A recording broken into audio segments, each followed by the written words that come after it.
नमो नमः।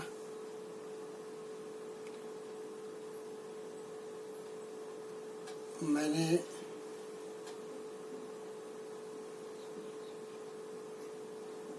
जगदम्बा सीता की व्यथा कथा पर सर्वप्रथम भोजपुरी में एक गीत लिखा था।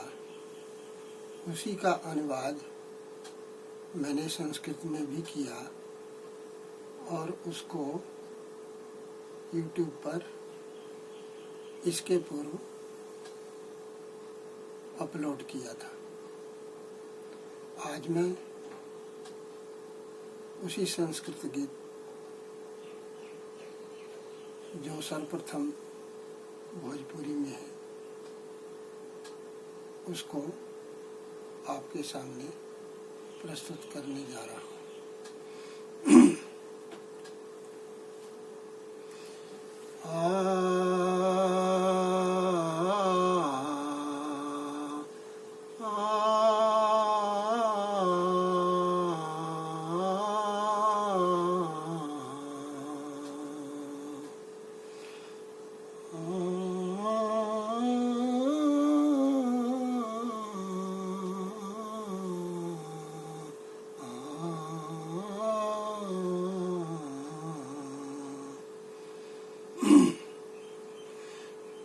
ना जाने कैसन,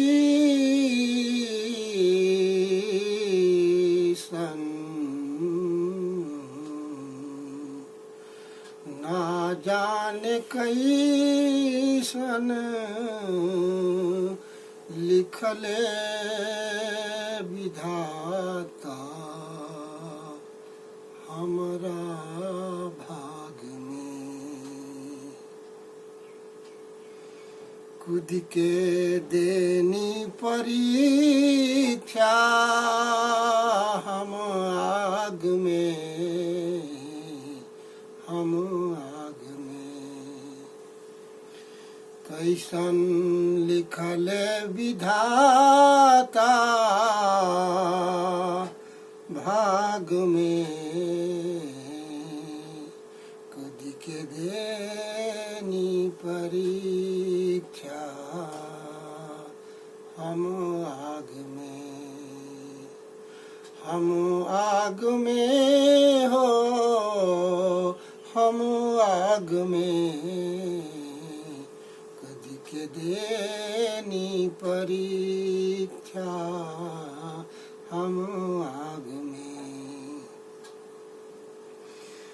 मन मुस्काइल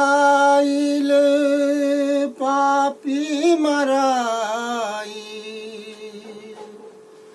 मन मुस्काइल पापी मराई। विपत बिसरैनी रौरा राग में, रौरा राग में। विपत बिसरैनी रौरा राग में। कैसन लिखले विधाता भाग में, कैसन लिखले विधाता भाग में। खुद के देनी परीक्षा हम आग में। सही न पाई पति के व्यंग बाण, सही न पाई पति के व्यंग बाण। व्यंग बाण, व्यंग बाण। सही न पाई पति के व्यंग बाण। फिर भी निकसे न पापी प्राण, फिर भी निकसे न पापी प्राण। हम जनक नंदनी भवभंजनी, हम जनक नंदिनी भवभंजनी, जियब कैसे कलंक दाग में, जियब कैसे कलंक दाग में।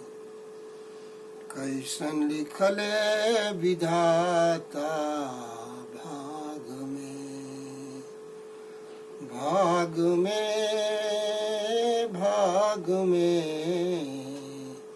भाग में, भाग में।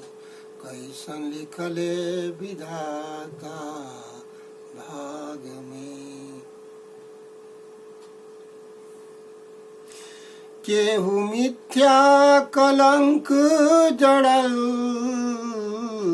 केहू केहू मिथ्या कलंक जड़ल, पतिया गईनी दिहल अग्नि परीक्षा भुला गईनी, दिहल अग्नि परीक्षा भुला गईनी। लोक लाज लिए लजा गईनी, लोक लाज लिए लजा गईनी। बिजन बन में, बिजन बन में हमके बैठा गईनी, बिजन बन में हमके बैठा गईनी। कनक मृग काल भई,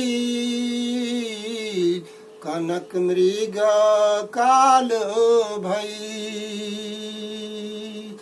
का कहीं जिंदगी जंजाल भई। कनक मृग काल भई, जिंदगी जंजाल भई। यही से जियनी निस दिन जाग में, यही से जियनी निस दिन जाग में। कैसन लिखले विधाता भाग में। अब जियब कैसे हम परित्याग में, खुद के देनी परीक्षा आग में, आग में, आग में, खुद के देनी परीक्षा आग में।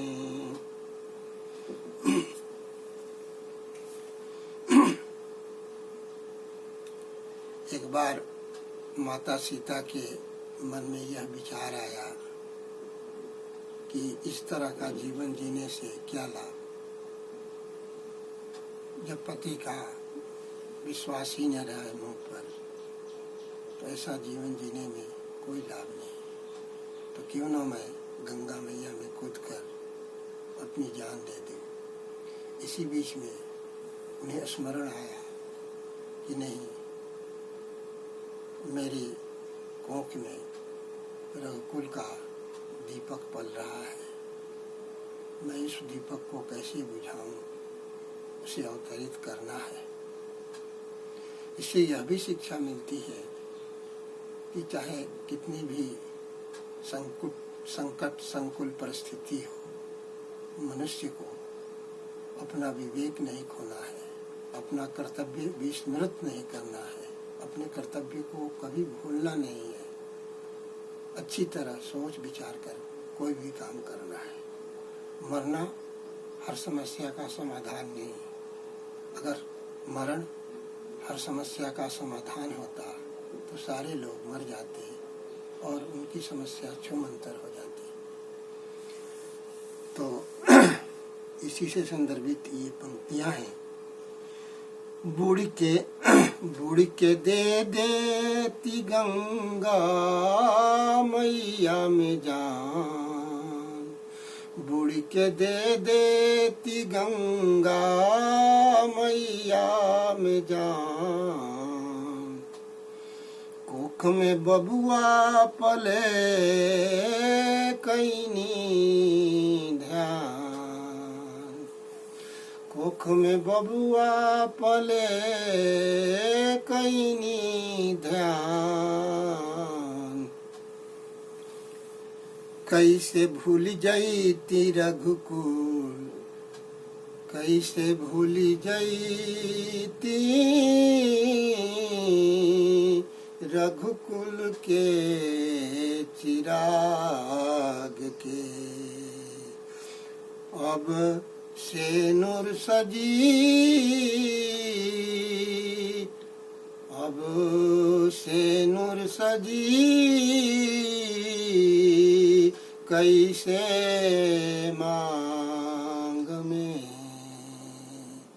सेनुर सजाई, कैसे मांग में, कैसन लिखल विधाता भाग में, कैसन लिखल विधाता भाग में, खुद के देनी परीक्षा आग में, थकी गईनी परीक्षा से, थकी गईनी परीक्षा से, जड़ी भूत शिथिल शिक्षा से, हम तो वसुधा के बेटी, हम तो वसुधा के बेटी, कसल जाता नरेटी, हम तो वसुधा के बेटी, कसल जाता नरेटी, अब जी अब कैसे हो रहा, अब जी अब कैसे जहर झाग में, खुद के देनी परीक्षा आग में, खुद के देनी परीक्षा आग में, कठिन करेज माई के न हो,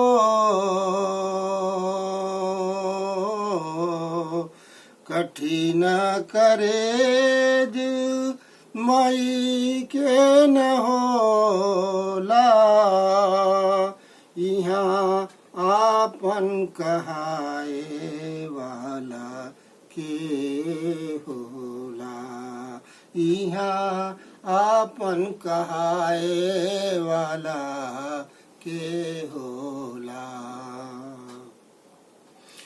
माई कई से, माई कैसे भुलाई बोलाई आपन गोद में, बुलाई आपन गोद में, हम तो चलनी माई के गोद में, अब प्रजा रहे मोद में, अब तो प्रजा रहे मोद में, हम तो चलनी माई के गोद में। झूमे नाचे गावे फाग में, झूमे नाचे गावे फाग में। अब प्रजा रहे मोद में। झूमे नाचे गावे फाग में। कैसन लिखले विधाता भाग में। शून्य गावे कैसन लिखले विधाता भाग में। खुद के देनी परीक्षा आग में। खुद के देनी परीक्षा आग में। कैसन लिखले विधाता भाग में। धन्यवाद।